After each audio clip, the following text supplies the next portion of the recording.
ዳጣ ምን ፈልገሽ ነው ያልኩሽ ነው። በመጀመሪያ ይቅርታ፣ ግን ቃዲስ ምጥን ጋር እየደወለልሽ ነው። ለምን ነው ቃዲስ ምጥን ጋር የሚደውለው? ደውሎ እየጀነጀናት ነው። ይኸውልሽ ኤቢ፣ እኔ ስም ብዬ አይደለም። ሲጀመር አንቺ ቃዲስን አታውቂውም። ናታንን ለመርሳት ብለሽ በእልህ ነው የምታገቢ። ይኸውልሽ ሁሉንም ታያቸውና ካለምንሽኝ ምጥን ሳልሆናለች እንሂድና የምትለውን እንስማ። በቃ ትደውልለትና ላውድ አድርገው ከዛም እንደሚያወራ እንስማ። ታውራ ቃዲስ ነው ምጥን ጋር የሚደውለው እኮ ነው። እንሂድና ላሳይሽ። በቃ ላሰማሽ ነው ኤቢ። በቃ ነይ።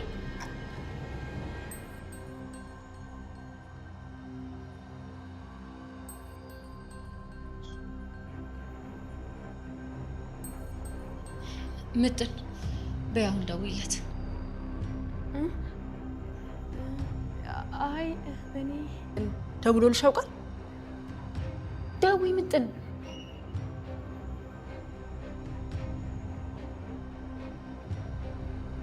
ምጥን ቶሎ በይ ደውይ።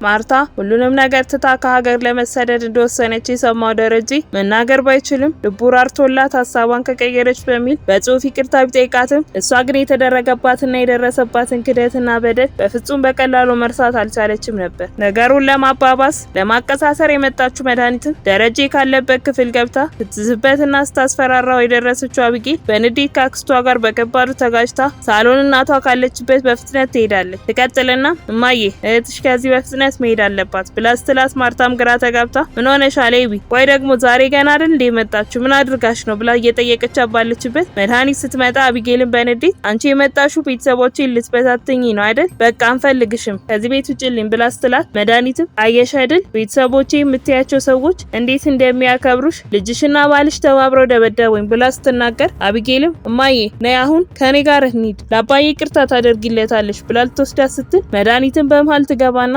አታደርግለትም ብላ ታስቆማቸዋለች። አቢጌልም ትቀጥልና ምን አገባሽ አንቺ ከኛ ቤት ውጪ ከአባቴ ቤት እንድትወጪ ፈልጋለሁ ስለምንም ጉዳይ አይመለከትሽም አሁን ነይ እማዬ ለአባዬ ይቅርታ ታደርጊለታለሽ ብላ ስትቆጥታት ማርታ ኤቢ እባክሽን እጄን ልቀቂኝ ምን ሆነሽ ነው ተረጋጊ እንጂ ብላ እጇን ስታስለቅቃት እሷን በንዴት ፊት ለፊት ያገኘችውን የቤት ዕቃ በሙሉ መሰባበርና ማተራመስ ትጀምራለች። በዛን ሰዓት ላይ ዳጣና ናታን ግቢያቸው ውስጥ ሆነው ጥሩ የፍቅር ጊዜያቸውን በጋራ እያሳለፉ ነበር። እሱም ይቀጥልና ዳጣ ከዚህ በኋላ መጠንቀቅ መቻል አለብሽ መድኃኒት ከኤቢ ጋር ተጣልታ ነበር አሁን እንደለመደችው ስላንቺ ማንነት ማጣራት መጀመሩ አይቀርም ብሎ ሲላት እሷም እሺ ግን አሁን ምን እናድርግ እኔማ በጣም ፈርቻለሁ በቃ ሰላም ለራሱ ልትተባበረን የምትችል አይመስለኝም መድኃኒት እሷ ጋር ከሄደች ትነግራታለች ብላ ስትለው እሱ አረ በጭራሽ እንደዚህ ልታደርግ አትችልም ሲጀመር ሰላም የናባዬ መፋታት በፍጹም የምትፈልገው አይመስለኝም አትፍረጂ በትንሹም ቢሆን ልትረጃት ሞክሪ ብሎ ሲል እሷም ኤቢ እንዳትከሳት ያደረገው አባዬ ነው አይደል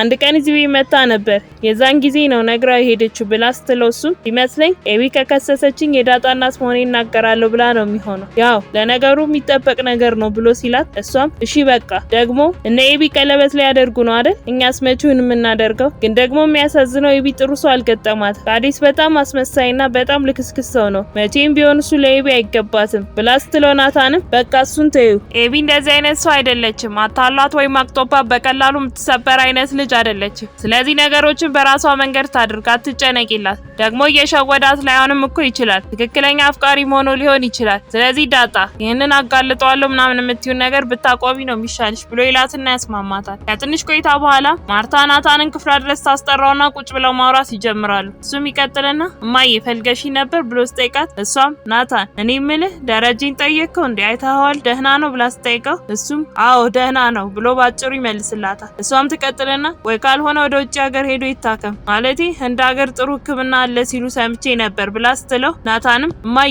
ወይ ከተለያያችሁ የሱ መታከም አለመታከም ለምን ያሳስብሻል ብሎ ሲላት እሷም በንዴት ካንተ የማይጠበቅ ጥያቄ ነው ናታን ቆይ ከኔ ከተለየ መሞት አለበት እንዴ የልጆቼ አባት እኮ ነው ቢያንስ ለነሱ ሲል ይኖርላቸው እንጂ ብላ ማስረዳት ስትጀምር ናታንም እማዬ ግን እኮ እሱ ሚድናው አንቺ ይቅርታ ስታደርጊለት ነው ሁላችንም እኮ ወደዚህ ምድር የመጣ ነው ከስተት ጋር ነው ህይወት ደግሞ የሚቀጥለው በይቅርታ ነው ሰው ሆኖ ስተት የማይሰራ የለም ሁላችንም እንሳሳታለን ብሎ ሊያሳምናት ሲሞክር ማርታም ግን 20 ምናምን አመት በሙሉ መሳሳት በጣም ከባድ ነው ከምትገምተው በላይ ተጎድቻለሁ ምንም ነገር ሊመልሰኝ አይችልም ብላ ቁርጡን ስትነግረው ናታንም ግን እኮ ማዬ ፈጣሪም ቢሆን ይቅር በሉ እኔ ይቅር እንድላችሁ አይደል ያለው ስለዚህ ባክሽን ይቅርታ አድርጊለት ብሎ ስጠይቃት ማርታም ምን አለበት ብታይ ገባኝ ናታን። ይልቅ እሱን ተወና የፈለግኩ ወደ ኤምባሲ እንድትወስደኝ ነው። ከመድኃኒት ጋር ለመሄድ ወስኛለሁ ብላ ስትለው ናታንን በድንጋጤ እንዴም ማየ ይህ በፍጹም አይሆንም፣ መድኃኒትን መስማት የለብሽም እባክሽ በደንብ አስቢበት ይላትና ተነስቶ ክፍሉን ለቆ ይወጣል። እሷም ተነስታ ወደ ደረጀ ክፍል ትሄድና አጠገቧ አልጋው ጫፍ ላይ ቁጭ ብላ ማውራት ትጀምራለች። ደረጀ አሁን እንዴት ነህ? በህይወቴ አንድም ቀን አንተን ለማየት እፈራለሁ ብዬ አስቤ አላውቅም ነበር። እህቴ ስላደረገችው ነገር በጣም ይቅርታ፣ ግን ደግሞ ልጆቹም ተጨነቁ፣ አንተም ተጨነቅ። ደረጀ ውጭ ሀገር ሄደ እንድትታከም ሰው እያነጋገርኩ ነበር፣ ግን ደግሞ እዚሁ መታከም እንደምትችል ነግረውኛል። ስለዚህ ሰርጀሪ መሰራት መቻል አለብህ። በዚህ 2 እና 3 ቀናት ውስጥ የግዴታ ቀዶ ጥገናውን መሰራት መቻል አለብህ። እኔ ከመድኃኒት ጋር ውጭ ሀገር ለመሄድ ወስኛለሁ። መሄድ እፈልጋለሁ ደረጀ፣ ደክሞኛል። አሜሪካ ሄጄ ብችል ባልመለስ ሁሉ ደስ ይለኛል። ሀሳብ ምን እንደሆነ ካላስቸገርኩ በጽሁፍ ብትነግረኝ ደስ ይለኛል ብላ ትጠይቀዋለች። በዛን ሰዓት ላይ ዳጣ ምጥንና ውሃን ይዛቸው እያወራቻቸው ነበር። ትቀጥልና ምጥን እንዴት ነው ቃዴስ እየደወለልሽ ነው እንዴ ብላ ስጠይቃት እሷም አዎ ይደውላል፣ ማታ ለራሱ በቴሌግራም እያወራኝ ነበር ብላ ስትመልስለት ዳጣም የምርሽና ምን ብሎ ላከልሽ ብላ ስጠይቃት እሷም ፎቶ ልኮልኝ ነበር ከወገቡ በላይ ራቆቱን ሆኖ፣ ግን ደግሞ ወዲያው አጠፋው። ስክሪንሾት ላደርገው ሞክሬ ነበር ግን ደግሞ አልሰራልኝም ብላ ስትላት ዳጣም ምጥን ለምንድነው እንደዚህ አይነት ስህተት የምትሰሪው? ቆይ እሺ አሁን አቢጌል ቤት ውስጥ አለች ብላ ስጠይቃቸው ውሃም